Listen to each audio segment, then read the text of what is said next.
पिछला वीडियो हमने अभी संस्कृत भाषा के बारे में भेजा था, जिसमें हमने संस्कृत भाषा का अर्थ क्या होता है, संस्कृत भाषा कैसे आई, इसके बारे में हमने चर्चा की थी। फिर हमने माहेश्वर सूत्र के बारे में बताया था, माहेश्वर सूत्र का नामकरण कैसे हुआ, माहेश्वर सूत्र कौन कौन से हैं, उसके बारे में मेरा पिछला वीडियो था। उसी क्रम में आगे बढ़ते हुए आज हम लोग संस्कृत भाषा में संस्कृत व्याकरण की शुरुआत कर रहे हैं।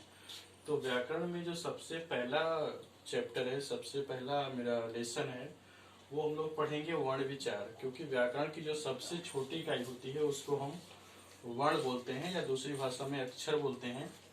वर्ण से या अक्षर से छोटा कुछ भी नहीं होता है, इसलिए हम लोग शुरुआत कर रहे हैं वर्ण विचार से, कि संस्कृत भाषा में वर्ण विचार क्या होता है, वर्ण क्या होता है, उसके बारे में हम लोग पढ़ेंगे। तो सबसे पहले आइए हम चर्चा करें वर्ण क्या होता है, वर्ण की परिभाषा क्या होती है।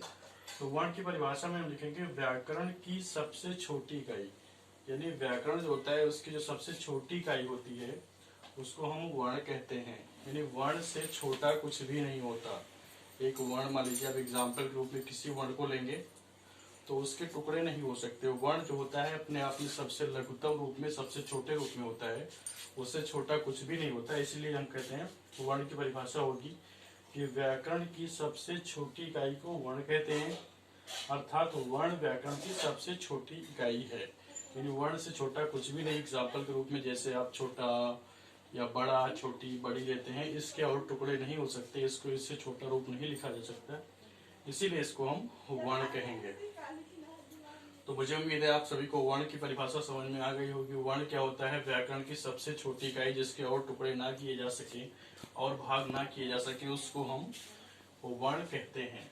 अब उसके बाद में, अब ये जो वर्ण होता है, जिस तरह से हिंदी भाषा में वर्ण दो प्रकार के होते हैं, स्वर वर्ण, व्यंजन वर्ण। अंग्रेजी भाषा में भी वर्ण दो प्रकार के होते हैं, वावेल, कॉन्सोनेंट, स्वर और व्यंजन। उसी तरह से संस्कृत भाषा में भी दो प्रकार के वर्ण होते हैं, एक होता है स्वर वर्ण और दूसरा होता है व्यंजन वर्ण। तो हम लोग आज जानेंगे हिंदी वर्ण विचार और संस्कृत के वर्ण विचार चैप्टर में स्वर वर्ण कौन कौन से होते हैं, व्यंजन वर्ण कौन कौन से होते हैं। तो इसके बारे में हम लोग चर्चा करेंगे। स्वर वर्ण होता है जो अच प्रत्याहार के अंतर्गत आता है, यानी अच प्रत्याहार के अंतर्गत जितने भी वर्ण आएंगे वो सब स्वर के अंतर्गत आएंगे। अच प्रत्याहार क्या होता है? प्रत्याहार संस्कृत में 42 या 43 होते हैं। तो जो 43 प्रत्याहार मानेंगे उसी में से एक प्रत्याहार होता है जिसका नाम है अच प्रत्याहार। तो अच प्रत्याहार के अंतर्गत जितने भी वर्ण आएंगे उनको हम स्वर मानेंगे। तो आइए हम लोग जानते हैं कि अच प्रत्याहार के अंतर्गत कौन कौन सा वर्ण आएगा। तो सबसे पहला वर्ण आता है आ, ई, उ। प्रत्याहार के अंतिम वर्ण को हम लोग नहीं गिनते हैं। तो आ, ई, उ, ये तीन वर्ण हो गए। फिर इधर आएगा री, री लास्ट वर्ण को छोड़ देंगे। फिर आएगा ए, ओ, फिर अंतिम वर्ण को छोड़ देंगे। फिर आएगा ए, ओ। तो इस तरह से आ, ई, उ, री, री, ए, ओ, ए, ओ, इतने वर्ण संस्कृत भाषा के स्वर वर्ण के अंतर्गत आएंगे। तो हमेशा एक नियम होता है कि प्रत्याहार का अंतिम वर्ण जो होता है वो इत संज्ञक होता है, उसकी गिनती, उसकी गणना हम लोग नहीं करते हैं। तो इस तरह से हम लोग देख रहे हैं एक, आ, ई, उ, री, ली, ए, ओ, ए, ओ, ये इतने वर्ण 9 वर्ण स्वर के अंतर्गत आएंगे। तो कहीं भी अगर आपसे पूछा जाता है किसी भी एग्जाम में, किसी परीक्षा में या किसी भी केवी द्वारा कि संस्कृत भाषा में कितने स्वर होते हैं, तो संस्कृत में मूल स्वर मूल रूप से 9 होते हैं। और यह संक्षेप में कहेंगे तो अच प्रत्याहार के अंतर्गत जितने भी वर्ण आएंगे उन सभी को हम स्वर के अंतर्गत रखते हैं। फिर आइए इसके बाद हम दूसरा समझते हैं व्यंजन वर्ण क्या होता है। तो स्वर की परिभाषा क्लियर हो गई। अब आती है व्यंजन की परिभाषा। व्यंजन में हम लोग जानेंगे व्यंजन क्या होता है। व्यंजन जिस तरह से स्वर होता है उसी तरह से व्यंजन होता है। तो व्यंजन वर्ण के अंतर्गत हल प्रत्याहार, इसमें अच प्रत्याहार था स्वर में, इसमें है हल प्रत्याहार।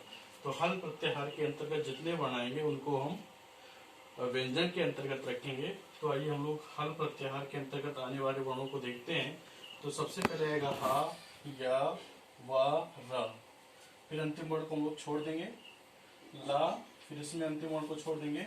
फिर या, मा, गा, रा, ना। फिर अंतिम वर्ण मा को छोड़ देंगे। फिर झा, भा। फिर अंतिम वर्ण को छोड़ देंगे, घा, ढा, धा। फिर अंतिम वर्ण को छोड़ देंगे, जा, बा, गा, डा, दा।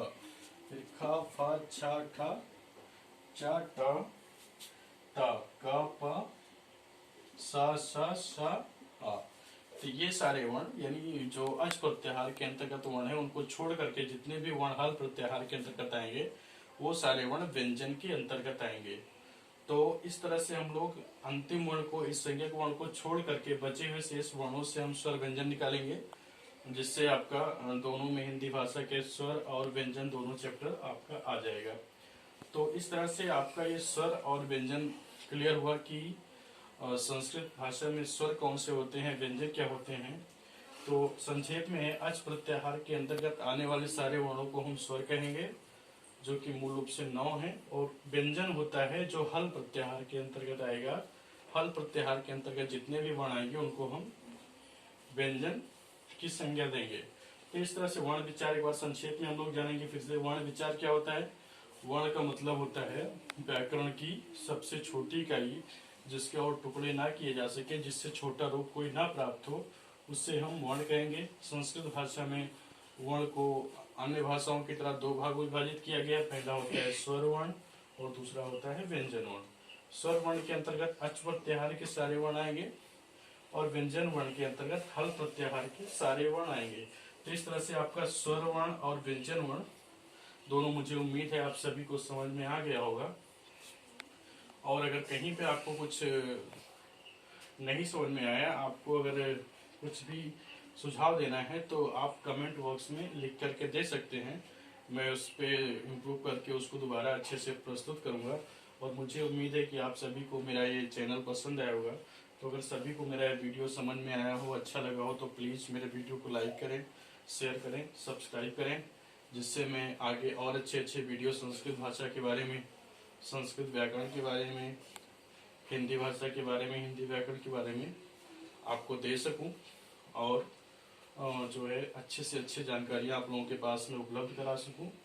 बस आज का चैप्टर इतना ही, फिर आगे हम लोग पढ़ेंगे। धन्यवाद।